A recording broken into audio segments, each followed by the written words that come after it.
What's going on, everybody? Wild Time here with another World of Warcraft video.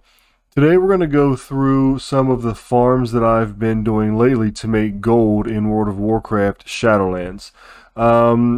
It's a little tough out there right now. It's the end of Shadowlands. We've got about a month left before Dragonflight hits, so gold's getting sort of tight. So we're really trying to just, squeeze out everything that we can. Especially after the auction house merge in 9.2.7 where all commodities are shared. So that really hurt a lot of the old gold farms for like the primals and leathers and stuff like that. Helped the player base as a whole, but I realized that a lot of us aren't able to sell them for those premium prices that we were once getting when those items were realm specific.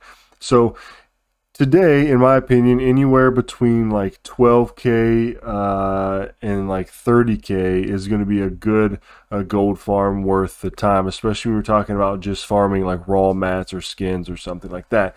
So this farm was actually brought to my attention by some viewers during a live stream, and I'm going to share it with you all because I think it's really, really exciting, and it's one that is new to me. And yeah, there's a lot of stuff you can get from here. So this video is actually going to cover, I'm going to say 5 different farms, right? But they're going to be grouped up together. So let's take a look at the first thing that we're going to be looking for, which are Dreadfang Venom Sacs. Now, if you want to farm these, you're going to have to go to Terakar Forest. Actually, all of these farms are going to be taking place in Terakar Forest. Real easy to get to. Go to your main city, go to Shatrath City, and then you just fly out, and then you're there. So the first thing is the Dreadfang Venom Sacs, and we're going to be farming around in this area here, up in this area here, and then you can also farm down along this area here. So we're going to be killing spiders, and they're dropping the Dreadfang Venom Sacs, and this is a rep token of sorts, and they actually sell pretty darn good. So let's take a look at what they sell for before we go out here and kill some. So the Dreadfang Venom Sacs, they're going for 63 gold a piece. The drop rate is pretty good, and they are selling at a 0.21, which is really, really good. So what you're going to kill are these Dreadfang Venom Lurkers, and you just kill and then loot. And you can see right there, I actually just got one right there. Well, you can't see because my face is in the way, but I got one there. And then you're just killing. You can't skin these or anything like that, so you're limited to just these items, plus any kind of like world drop recipes and stuff like that. All right, so we're killing those. And as you can see, they are quite populated. You're never going to run out of these. And got another Venom Sac, right? There we go. Got another Venom Sac.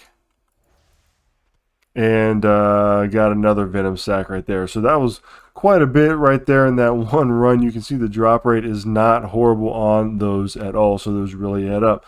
So that's the first thing that we're going to be looking at farming here. That's the first thing in Terakar Forest that you can go out and you can start farming. Now, the second thing we're going to be looking at are the damp scale basilisk eyes. This is another rep token, and let's take a look at what they are selling for. Let's go right here to the auction house. Damp scale basilisk eye, and you can see right now these are selling for 71 gold. And it changes, right? It goes up and down. But right now they're 71 gold. It looks like they're around 60 gold normally. Again, a 0.36 sale rate, and selling 6,200 a day regionally. Very, very cool. Very good farm. So how you're going to farm these is you're going to go to one of 2 spots. You're going to go up here around this little lagoon here, or you can come down here and go all up and down this river. And you're just killing everything on the edge.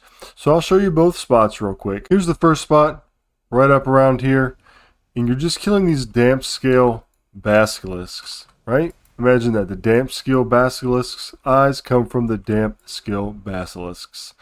And you just fly around, and as you can see, everything sort of ties together. Because when you're farming the basilisks, you're going to notice that there's a lot of these up around where you're at too, and that's just going to help you double up on the items that you are actually looting. But this is really easy. You just go around here, you kill them, and then you skin them. Now, the eyes are a drop, and we got one there. But the cool thing about this is that you are also going to be getting more than just the basilisk eyes, right? So this is where the other farms are actually going to come into play, and they're going to group up. So this is what I like, a farm where you're farming more than one thing at a time. So you're getting, you know, lots of different ways to make gold. So instead of just farming for the basilisk eyes here, if you have leather working, which I recommend, you're going to be getting some other things as well. But first, let's go over to the other place where I was going to show you, and we'll talk about the other items that we're going to get on the second location where we're farming these eyes. Okay, here's the second location along this river here, and you're just following along the banks, and you're killing the basilisks. And you can see there's quite a few of them. And this is where you're going to do most of the damp scale basilisk eye farming, I believe. This probably has the most mob density compared to the other place. And this is going to lead us right into 3, 4, and 5 of what we're actually farming here. So let's pull up the auction house and look at the other things we're going to be farming. And if you have skinning, which is what you're going to need for this, they're all going to come from these damp scale devourers or any kind of basilisk actually in the area. One of the things that they're going to drop when you skin is fell scales, and here they are. They are 14 gold currently, but you can see the price sort of bounces around between 13, 12, 14. So you're going to be getting those. So there's number 3. The number 4 thing we're going to be looking for is crystal infused leather. Now this price bounces around as well. Right now it's going for 8. Sometimes it goes for like 4. Usually it's like 4 to 10. But they have a really good sell rate, and they are a bonus as we're already looking for the other items anyway. So then the last thing that we're going to be farming here sort of all goes together, right? Because everything that you do here is with skinning is going to drop knot hide leather, which goes for 1 gold 25. So not amazing. You could turn those into heavy knot hide leather if you had a leather worker. But the cool thing about this is number 5 is actually a multi as well, because we're going to be farming knot hide leather, but then as we're flying around from place to place and just from going from mob to mob, we're going to be also looking for fell iron ore, adamantite ore, and corium ore. Now corium ore actually has a chance to spawn anywhere adamantite ore spawns, and if you look, it's 274 gold a piece. So that is a really high value item, and you can get it right here as you're doing these other farms. Now, if you are a druid, you don't have to be, but I recommend being a druid just for instant flight form. It is super nice. And I would recommend, if you're not a worgen, you get Dark Moon Firewater, which increases your skinning. So I have the spot for it here. I don't have any with me right this second, but it's like 40 gold off the auction house, and it will speed it up a ton. So if you watch how I'm killing these things, looting, and then it takes a little while to skin, the racial passive, I believe, from Worgens speeds that up, but then also the Dark Moon Firewater will speed that up as well. And as I'm just doing this talking, I've already got a couple damp scale basilisk eyes, some knot hide leather, some crystal infused leather. So the drop rate on those is pretty good. So there's the 5 farms that you can do solo right now in Terakar Forest that are going to help you stock up and stockpile gold for Dragonflight's release, or just to put some gold in the bank, whatever you're trying to do. We'll do a recap real quick so we can list them all here at once. First thing is the Dread Fang Venom Sac, and again, if you follow my mouse, you're just going to farm this area right here, and you'll see all the spiders once you get down there. or you're going to farm up here and up here. And again, the cool thing about these is these spiders are going to be really close to these next farms that we're going to do. So you can be farming along the river for the items we just talked about, and then hop over here to get some of the Dreadfang Venom Sacs. Makes it really nice to split it up so you're not just, doing one thing all the time.